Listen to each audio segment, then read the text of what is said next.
ọwụ na nne nwunye gị bịara gị ọmụgwọ onwe otu o siri mee ihe a gị dị n'ọya n'ọwụ ha alụ nna ndị ihe a nwunye mmadụ nne marakpa amara na nne nwunye gị nwunye mmadụ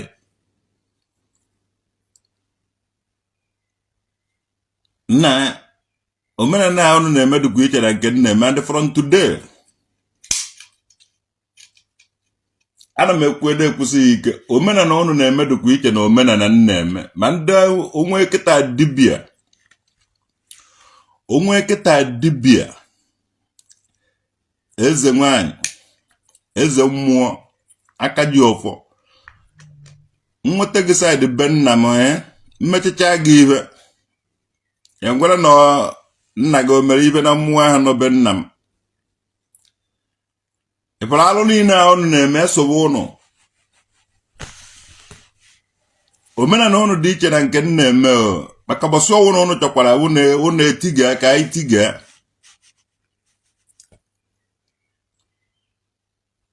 bọsị ọnwụ ụnụ chọrọ choose on date time and venue kpọọ ọnụ m afa ka ndụwa onye ahụ ọnụ ọ dịsị nonsense unu na-eme o je na-apụta ibe small because ndị unu na-emekọ ya wibe ndị unu na-emekọ ya wibe katakwuola ụnụ ahụ ihe awa asịsa ka ị na-asa ihe unu damage mebisiri n'ala Igbo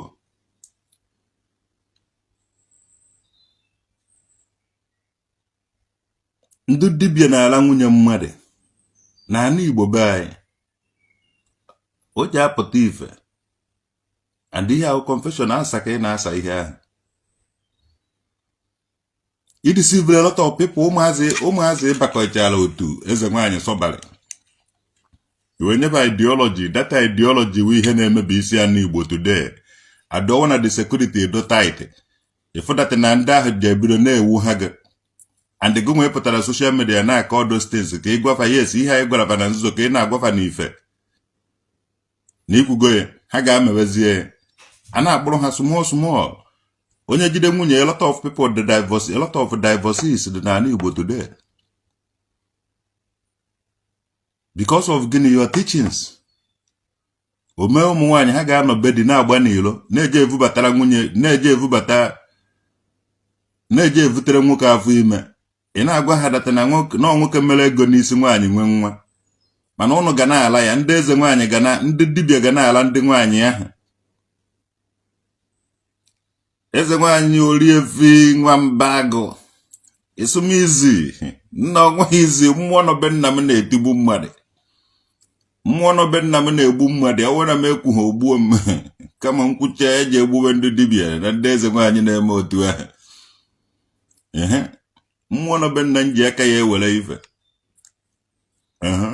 o ji aka ya egbu ibe ọ chọrọ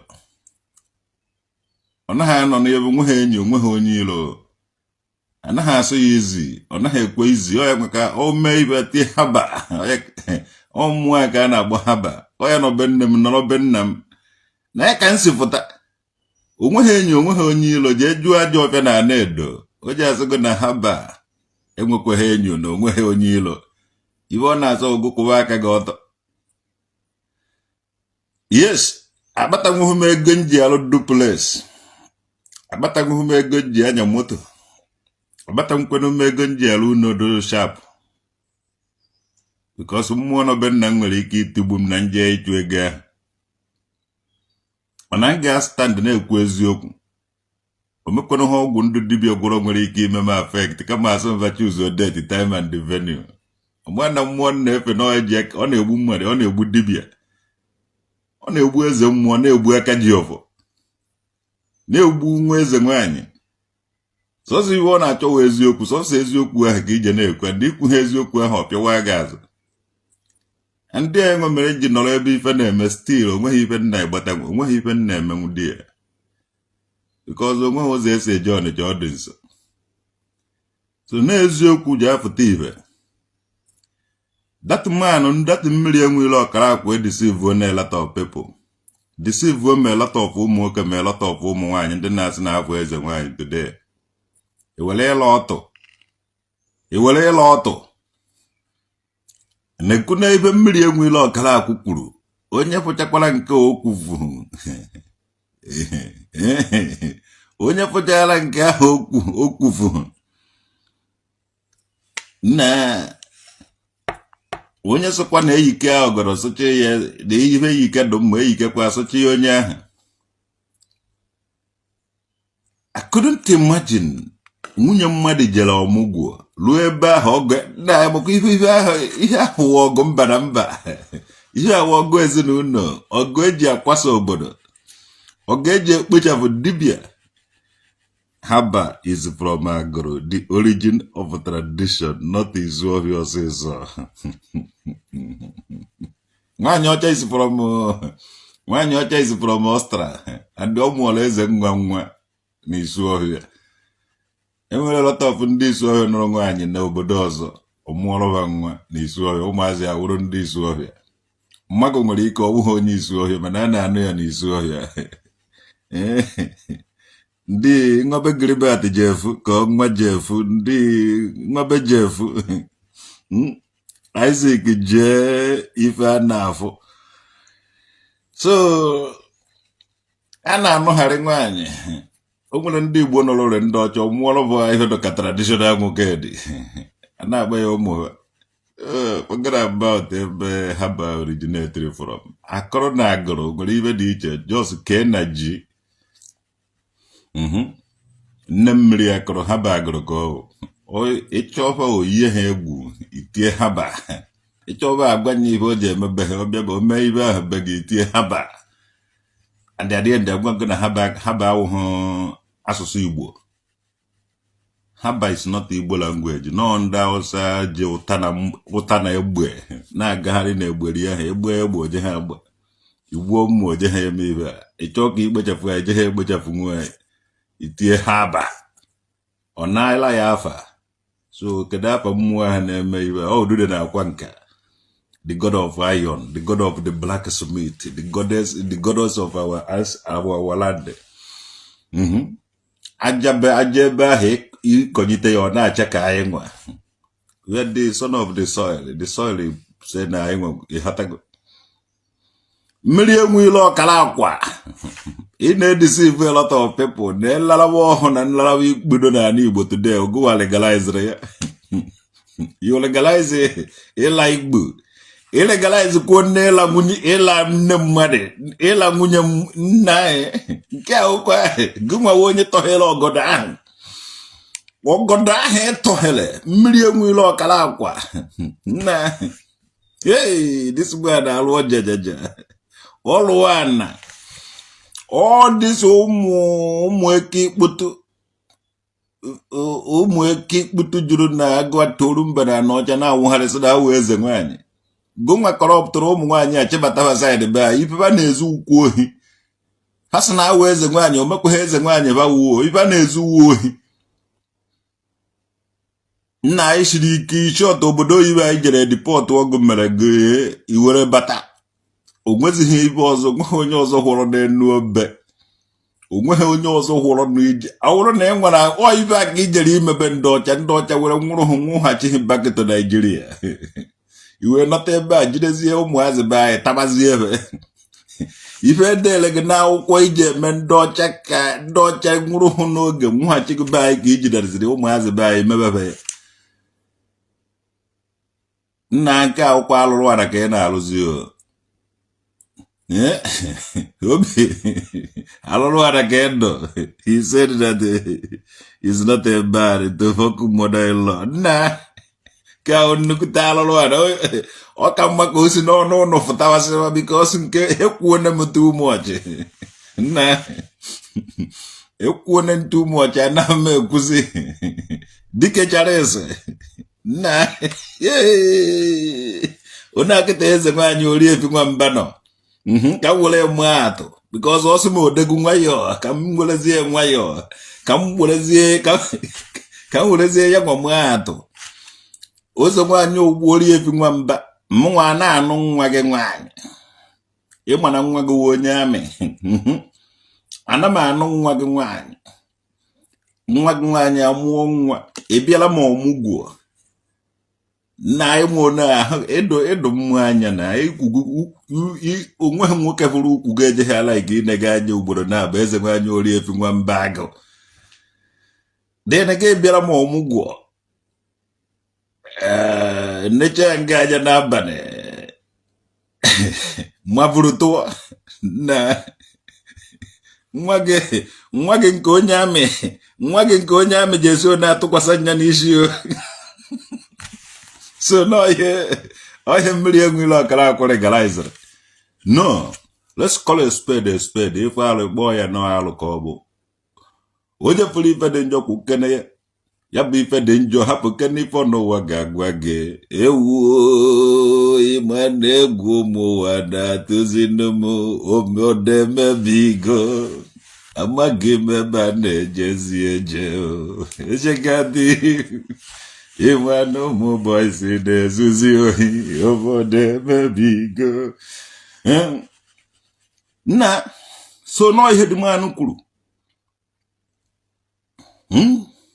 ife ahụ ife Mmiri Eweilo Okalakwu gara ọ sịkwa na ọ na-eme omenala ọ hapụgo dibịa ọmaghị ọmanye n'ụkwụ ọmanye na nke amanye na nke a kịta na ọ nazi eme terapist ijide nwunye mmadụ ela ijide ọgọgụ nwaanyị ọlụla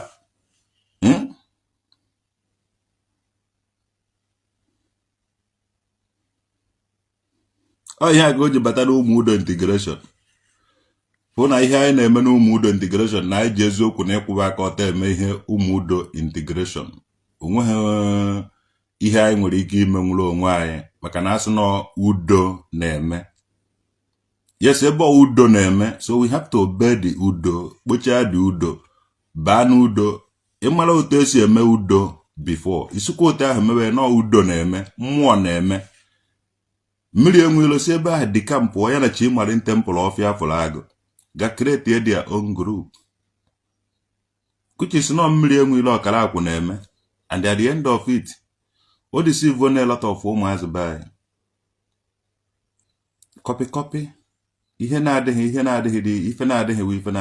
you have to copy it bring it there gwakọọ ya were na-asa ụmụazị by isi awụ na udo na anyị nọ I see from the region ebe nwere udo na udo na-eme egwu dị that time onweghị onye na-edina nwunye mmadụ onweghị onye na-ezu ife mmadụ because ifefuo ebe a ekpee na udo nọ here ifefuo here ekpee na mmụọ nọ here so onweghị onye na-ewe ihe mmadụ onweghị onye that time integration na ndị nna nna anyị ha layere foundation and m ga-stand m ga-defend ya ọ udo na-eme mmụọ na-eme oge mmụọ na udo na-eme ife maka udo mmụọ bụ udo oge mmụọ na oge udo nọ na egberi ya niile udude nke onweghị onye na-ezu ife mmadụ ọ kemgbe ndị dibịa ndị ohi ya bịara look at ife ha na-eme gala nwunye mmadụ ngwa bịa na nkala nwunye mmadụ bịa na nkala godo ọgọ nwa bịa na nkala your mother-in-law ka ife ihe anyị ga-emegide ya nonsense gbodata side be anyị bịala mother-in-law ka ife na ji esi ebego kerekere nonsense nna ọgwụna ka ọha n'ọnụ awụ anaghị m eme ife ụmụazị and otu a kịta nọ na ana m ekwu ya na agwụgwọ m ndị udude nke sọfa na ha emeziri ka dibịa na-abịa n'udude nke mana ebe a belivuru na dibias m ga-anọ be nna m una nsukwu ya enu na ana nụrụ onu m mmụọ nụrụ onu m ụwa nụrụ onu m ga-anọ be nna m n'obe agụ nkwagụ na-emere onwe m ife na-eme onye wetuo onwe eto zero ọwụrụ zero onye ọwụ na idobere onwe gị lo n'ọwụ na isile ya ute dị nọrọ dị ya nonsense na ndị dibịa look at all this nonsense people kpọrọ onwe ha dibịa onweghị ife ha ma and these people nọ na mmụọ ijekwana ha nọ nọ mara na mmụọ na-eme na-ege mmụọ ntị oge ọwụ na agbachapụ na-ejebe dibịa oge ọwụ na agbachapụ na-ejebe dibịa onye na-chi edo na mma gịnị ka ọ na-ejebe dibịa eje achọ dị sef nonsense ndị dibịa hụrụ ya n'ụlọ onye bi oje je ebe Mmiri Eweilo oje chọọ challenge traditional nwoke kugburu ma Mmiri Eweilo kugburu ụnụ niile ahụ ka ekwere ọdụs nonsense ọ mmụọ ka ike onweghị dibịa onweghị onye dibịa nwere ike stand mmụọ ya ụnụ mechara na-emere mmụọ account we are the keepers of that mmụọ But the historical people of that place. So when they record here in on them, Mmiri Eweilo Okalakwu gwara unu jee lawa your mother-in-laws. Unu ga-afụ ihe ga-eme unu. Go onye lagola ala. Ị ga-afụ ihe ga-eme gị. Unu aka na-achọ ijela your mother-in-laws. Jisi na ike unu ga-afụ ihe ga-eme. Ndị onye unu na-akwado ijela nne ya. Ọ nakwa akwadoro na ihe ọ ga-eme unu. Onye na-akwado ijela nwunye, onwudo nwunye ya ose ndị back home. Many ndị eze nwaanyị ọ na-anọ nkwedo ndị eze nwaanyị sọbarị. Ha na ha anọ nwube nwoke. A lot of divorce ka Igbo. On the dibia. Nonsense. Omenala Igbo ahụ dibia. Omenala Igbo ahụ dibia. Ana m ekwusi ike. Omenala Igbo ahụ dibia. Ndị dibia nwere expiring date. Ọgwụ ọwụna nwere expiring date. So ndị dibia nwere expiring date. 419ers. Criminals everywhere. Mmiri Eweilo. Ihe lago nwunye mmadụ. Nke ihe gwara ndị mmadụ mere. Ndị lakwuo nne nwere ike ị na-edinọkwu ya mother-in-law. Ndị ọwụhụ njọtọ yo. Na gaanụ ga-etiche ihe again. Okwu ka na-apụta. Okwu ka ji apụta na okwu apụta obere.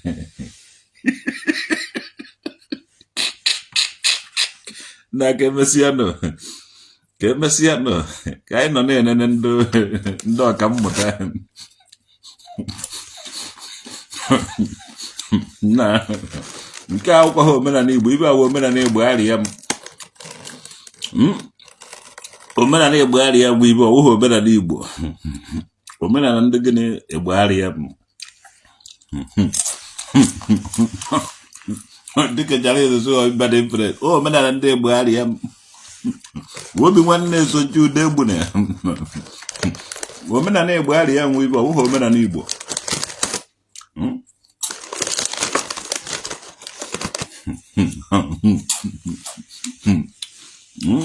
Izuchukwu CFC ọmaka mewele Bembe na onye ọwụda sọpọtụrụ Mmiri Eweilo n'ife o kwuru ejidekwe nne ya sola na I couldn't imagine.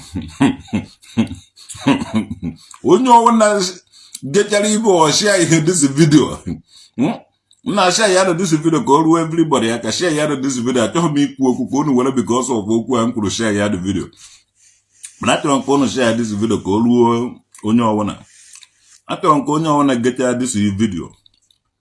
Igosi ya that na support ha ibe a Mmiri Eweilo kwuru. How will you show it? Click the share button, share it to another person. I won't make it.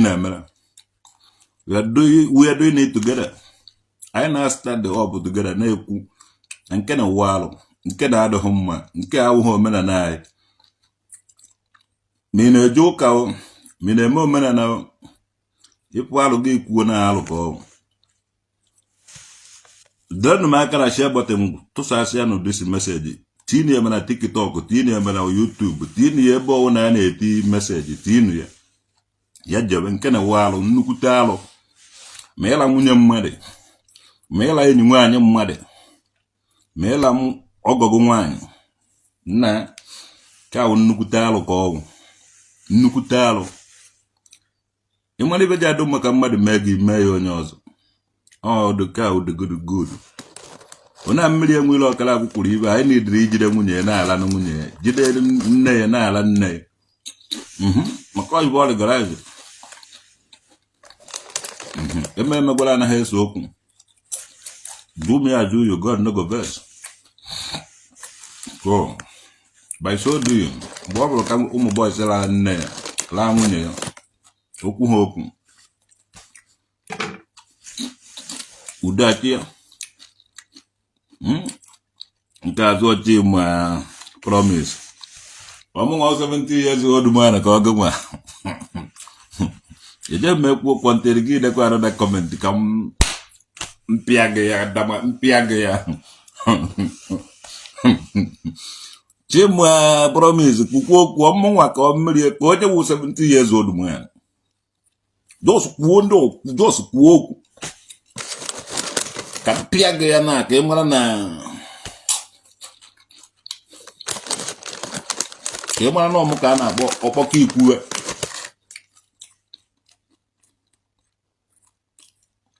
Chima promise onye wu 70 years old man. Just akrom ki de no goma traditional nke ka piaga ya na.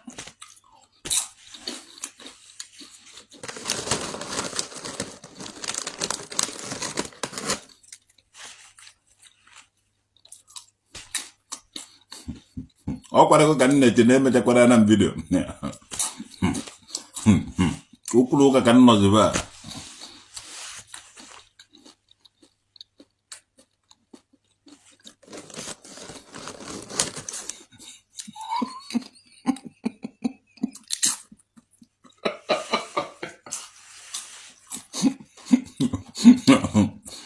Omaka melo ni no nya ro tata so kwa ye chomunwa. Mwe kualo nono mbo Mmiri Eweilo osogola na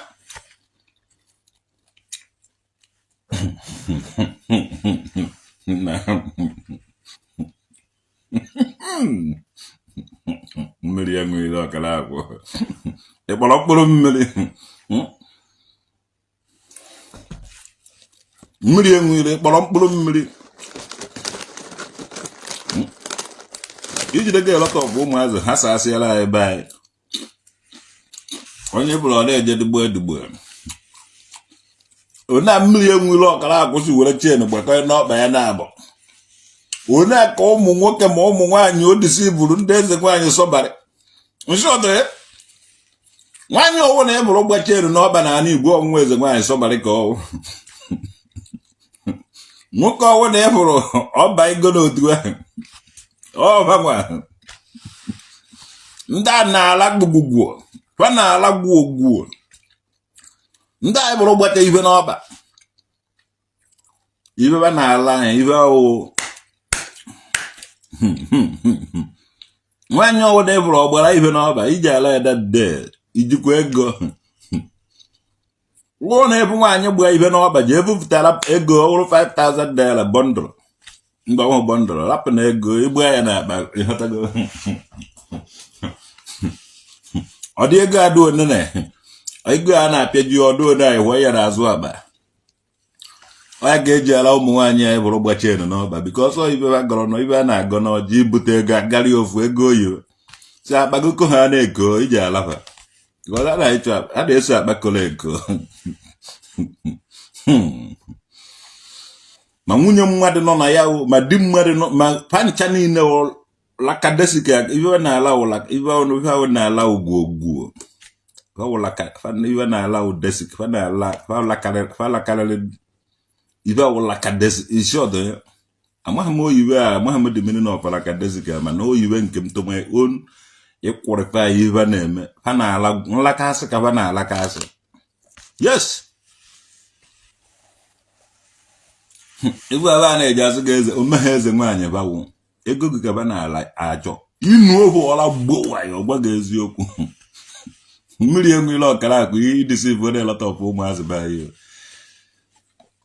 ndị eze nwaanyị sọbarị massive report on my page massively gbasara alụ unu na-eme na ala Igbo karịrị ya karị nga na-ekwu na ha eziokwu so ga ụnụ ofu na watch m nga na-agwa unu eziokwu unu esighị na ala Igbo bịa unu nwa wiwe deport from Spain from obodo oyiwe ebe Mmiri Eweilo Okalakwu jere unu nwa the people deport unu nwa instrument eji hasa ala Igbo mana onye kwe ka unu hasa abe ya ọ dị so ụmụ nwaanyị ugbacha ibe n'ọkpa kpofuo ntị na abọ ntị na atọ ibe na agbofu agbofu ofu ebe a kpofukwa ofu ebe a kpofukwa ofu ebe a ụfọdụ na-akpofu ịtọ ụfọdụ na-akpofu ebo ọ dịpendịrị ọ dịka ike Mmiri Eweilo Okalakwu viri ha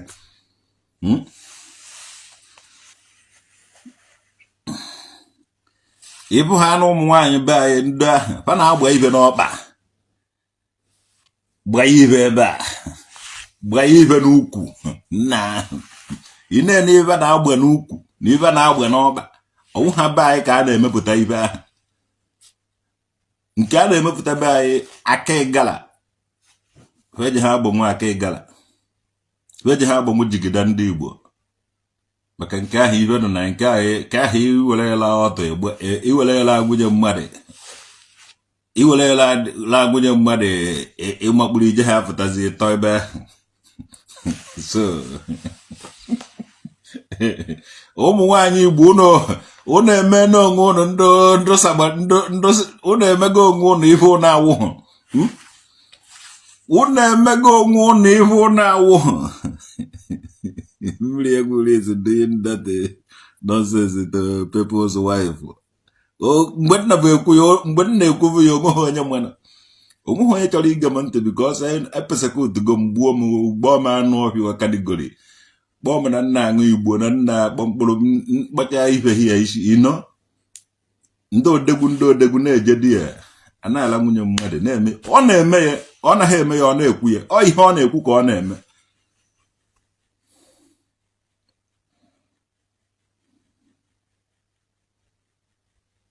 Obi Big Apple. Did Mmiri Eweilo Okalakwu says anything wrong? Onwe ya ma na o mere anything wrong. Nne gị ọka nọ ndụ ka anyị bịa lada nne gị nụnụ ka anyị mara na ọ na anyị laa nne gị amaghị ihe ị ga-ekwu. Ọwụ na nne gị nọ ndụ ka m bịa laa nnụrụ nwanne gị nwaanyị ala m nne gị ka m mara ihe ị ga-ekwu ikwu ha na nọ ibe ọjọọ mara na o mere o kwuru ibe ọjọọ ikwere nọ ibe ọma ka ọgwụ ife ọma ka anyị o kwuru ma ọ na ụmụ nwanne gị nwaanyị anọchagori onye ofu onye nụrụ nwanne gị nwaanyị ya laa mụma gị ọladie mụma gị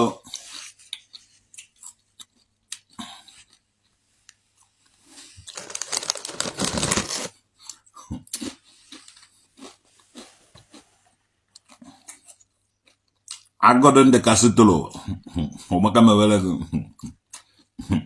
Obi Big Apple na-ajụ na Mmiri Eweilo Okalakwu kwuru ibe ọjọọ mgbe o kwughị ibe ọjọọ ibe o kwuru amaka mana mgbe ogo gị nwoke laala nne gị mgbe aka eji eji mana o kwuru ibe ọjọọ ka o kwuru ibe ọma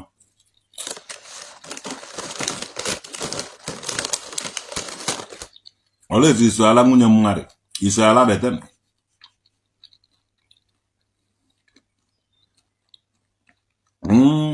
na ndị mmadụ ya uji ọmaka mewere gị nwanne mmadụ unu ekwukwa onye ọwụ na unu nwuderela nwunye mmadụ ma kụọ na onye ahụ ezigbote ibe ndị ejidego word news channel. I guess you didn't understand the message from Mmiri Eweilo. Don't worry, ị ga-emecha hụta the message. Ị ga-emecha gị nwadị onwe gị ji emecha hụta the message. Bọchị ọgọgụ nwoke ji ala nne gị bọchị ahụ ikwu okwu akụwa ngị isi ị na-adagoro word news channel.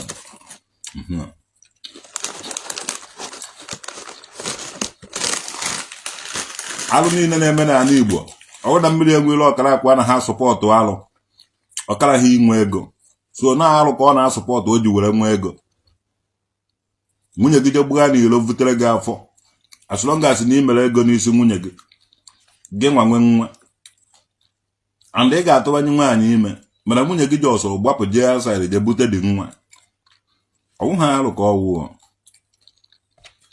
because nwa wụ ya nwa ị na-ene anọda nwa na ọbata be gị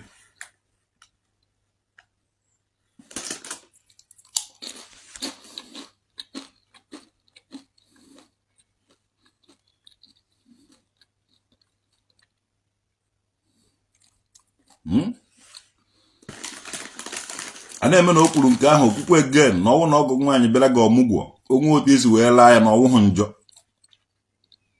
na nweta ụlọ niile na-ejebe dị to God onye ọwụ na mụ na ya na-eme ibe ịhapụgo be nna gị hapụ ngwuru be nna gị jebe be dibịa ibe ka ị compare nwe ha ma akụwa ngị isi anakọ m ekwu ya ihe ya ibe niile na-ekwu na social media wee evidence m ga-eji were prove ya na court ọwụna ibe a ndị dibịa na-emebe anyị awụghị ihe m na-eme. These people are very stupid. ekwesịrị ọgwụ na enye m chance m ga-egbere ndị dibịa ihe na elementary school kụziere ha ihe ha na-eme ihe na secondary school onye graduate enye certificate ọga practice ihe ahụ study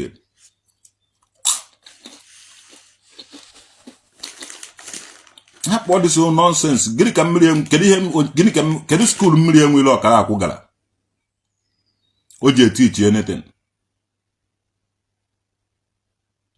ahapụgo mbe nna m long time onye njenje ka onye isi awa ihe were ama so deserve that obe ago na ọ dị na-teach na-take every yes because I'm a traveler, I'm a wise one. Ama m awụ m onye oke amamife kele gịnị ka ogebe ka oliri n'ọtara anụ na-abụ ọ na ebe ahụ edeceive ụmụazị na-akọtu na social media ọzụnwụ ha ewu ọzụnwụ ha atụrụ onweghị ibe ọzụnwụrụ na-useless ụmụazị be onweghị ibe ije kịta asụ onye ahụ ma omenwo na ọwụghị ịla onye a iwetara ya anụ ọta ịla onye a ndị a na-ewetara gị anụ gịnị ka ha na-eme ha ji eweta dete ọ ga-continue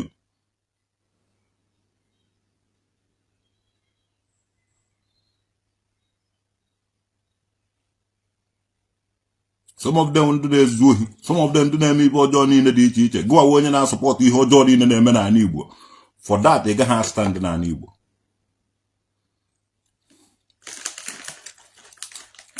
o nwere oge ọ lụrụ ndị dibịa na ndị eze mmụọ na ndị aka ji ọfọ hapụzie the indigenous people ha ga na-ekpere ekpere ka ọ dịrị fa na mma ebe ọ na-esi bute ego it happens. So mgbe ka nji ma na ndị omenala ha na-eme na nke anyị dị iche we work hard to defend the mmụọ na be nna anyị. Politics nwere ike ịnara ndị ilo gị ego nara onye ọwụ na ego onye ọwụ na dibịa ka m gị na ya na-atọ iji ha ego igbugide izi onye ilo gị onye gị na ya na-eme ihe bịa were ego onye dibịa ahụ egwa ya otu ọ ga-esi egbugo nara ya the money. Ụnụ amaghị ndụ na-egbu ka ụnụ na worship. We stand gidigbam and I ga-anọ dị ọgụ with even in that material things niile ha nwere. Only say the word it shall come to pass. I ga stand n'ọfọ ahụ onye ọwụna ji ọfọ mana ọfọ ma onye ji I wait for that time. Mmadụ ga-asị gị na ọwụ dibịa na o nwere ihe o menwuru. Ochuzuo date time and the venue. M ga-ama aka Ekwulọbịa Township Stadium. Ebe ihe niile ga na-eme ị ga na ọnụ ga na-agba tiketi na-abịa enene idea nwa dibịa ọwụna nwere mgbọrọgwụ nwere ibe ọwụ na o nwere. Ekwulọbịa Township Stadium is to watch ibe ebe ahụ ime ibe a ka anya ụwa na-efụ gị imenwu ha anything ị gaghị esi na Township Stadium na-apụta nonsense.